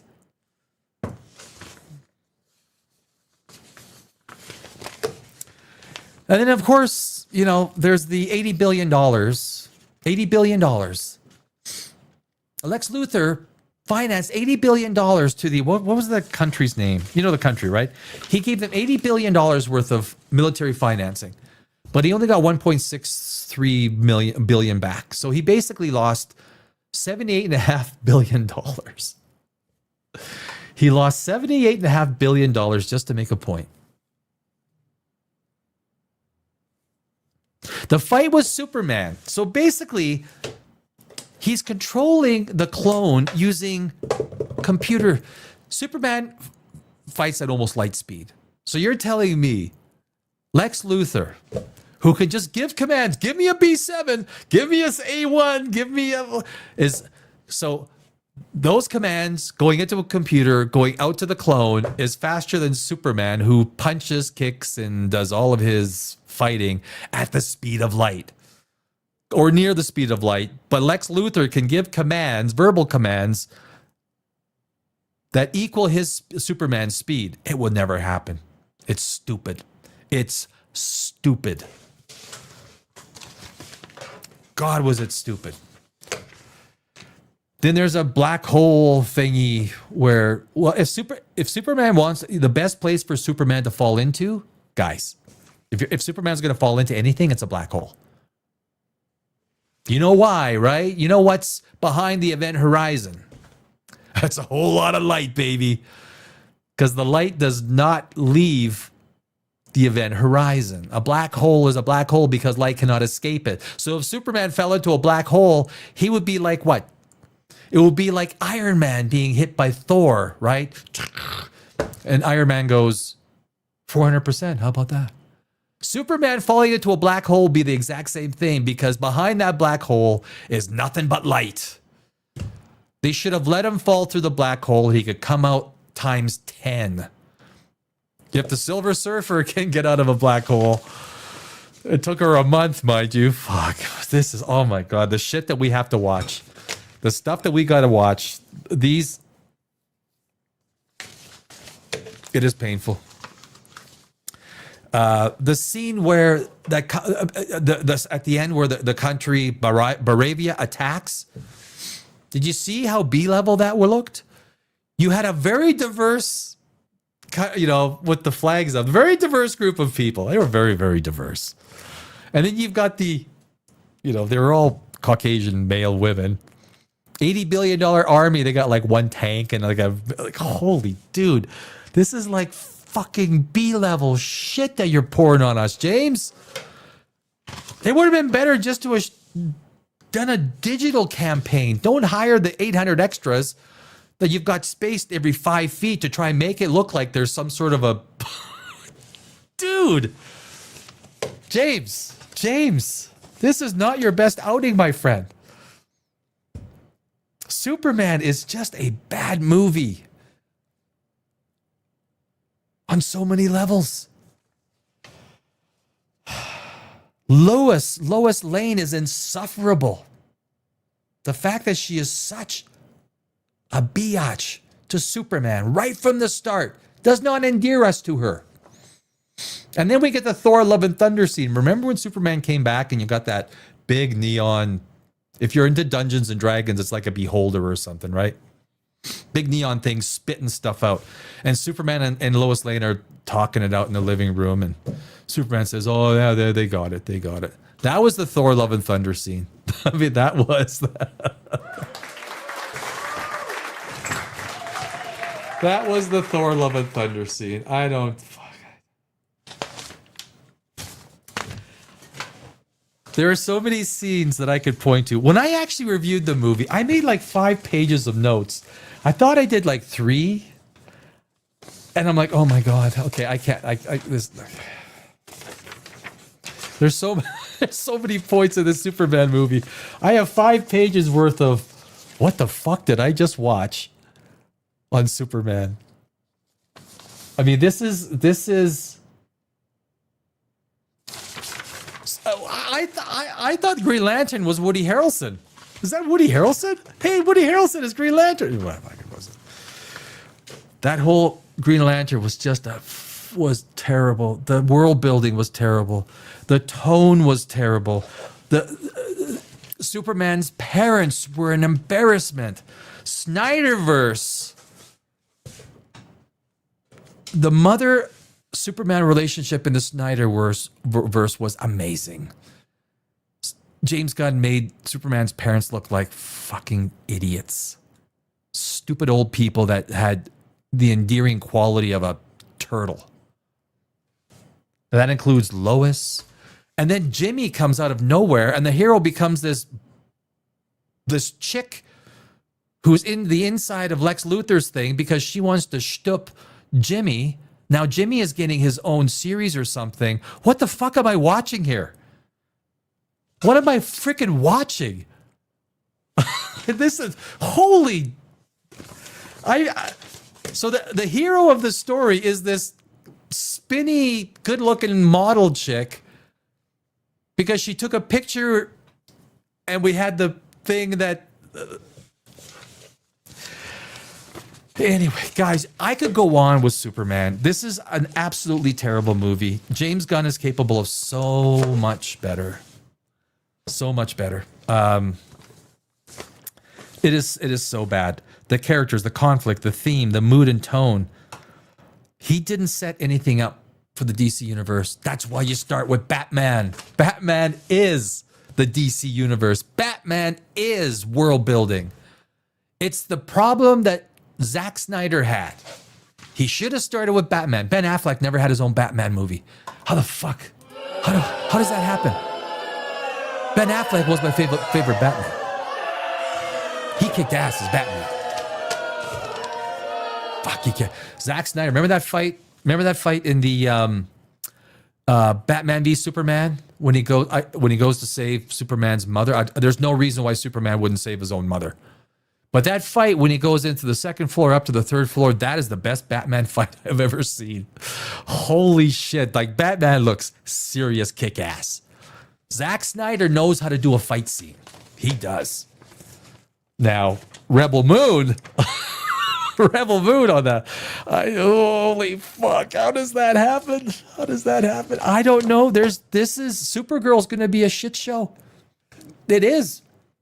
It's going to be like a female Thor Love and Thunder, except it's going to be like Supergirl's going to be, no. And then the creature, what is that creature? I forgot his name. The creature thing. Like, when are you going to, when does Batman come out? Like, Batman is DC. Batman is, and you got a Robert Pattinson movie that has completely unaffiliated with your universe. James, what are you doing? And it's not that I'm upset. I'm not going to lose any sleep over this. But I'll guarantee you, if Warner is sold, if David Zaslav gets the right deal, but David Zaslav loves being a Hollywood executive. He does. He loves it. He's a media guy. David Zaslav. And I bet you David Zaslav is looking at what is happening with DC and thinking, I should not have given such autonomy. I know that's what David Zaslav is thinking. This guy's been a media guy for his whole life. If I was David Zaslav, I'd be like, we got to put in some side rails, training wheels, because we got to put it to committee. Like the decisions have got to go to committee. We've got to have more minds involved in how to build this out.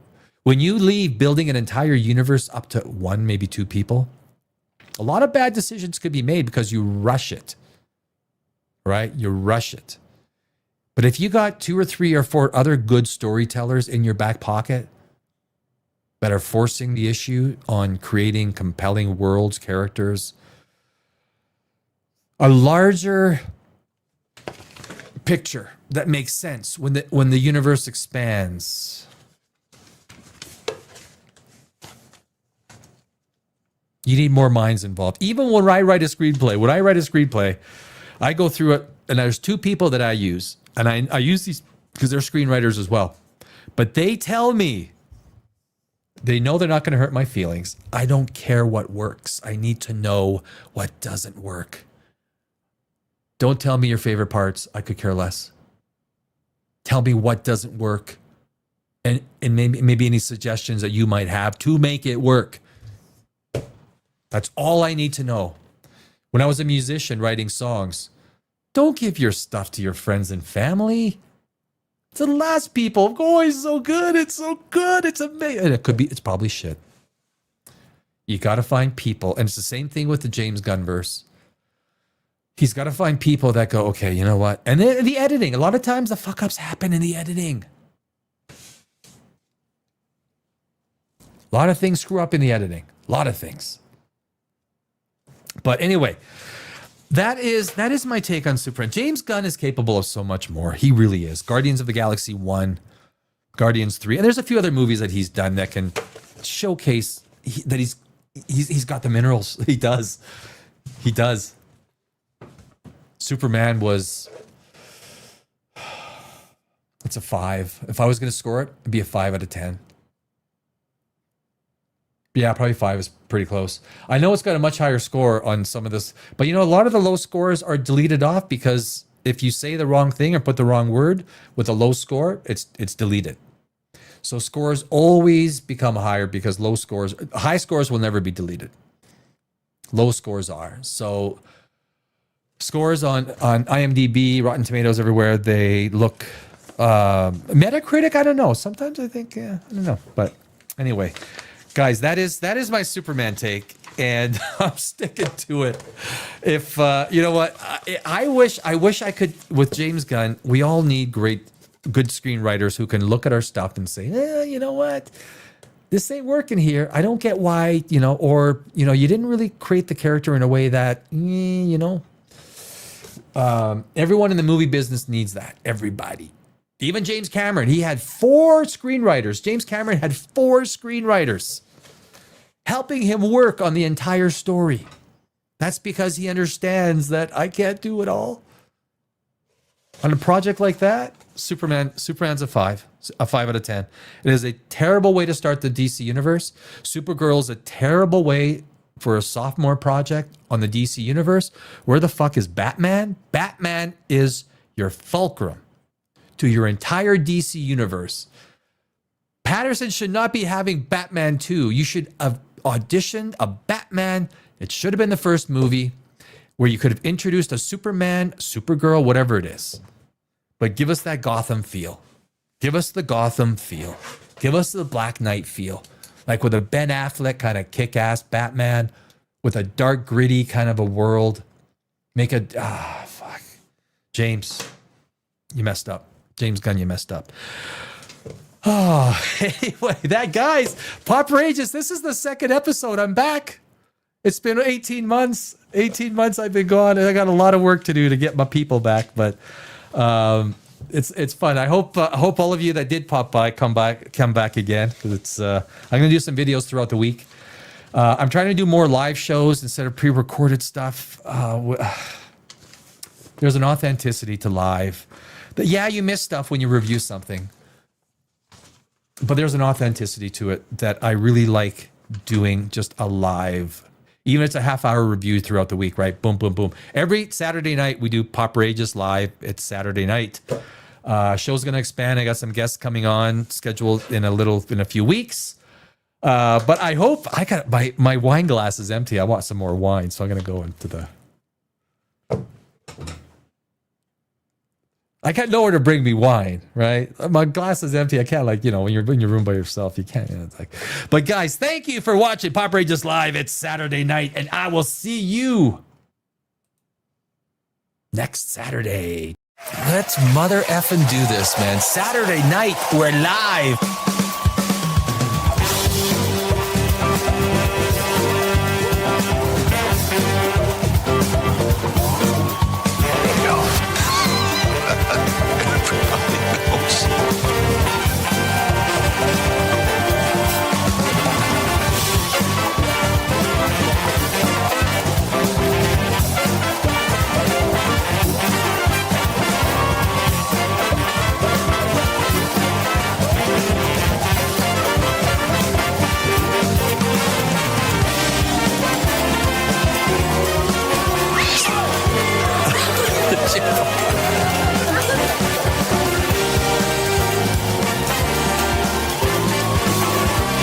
Sorry, you're still there.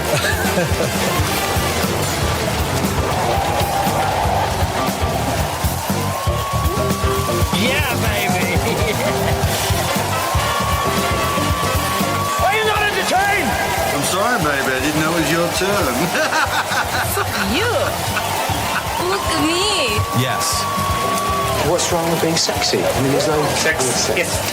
These go to 11. Does that mean it's louder?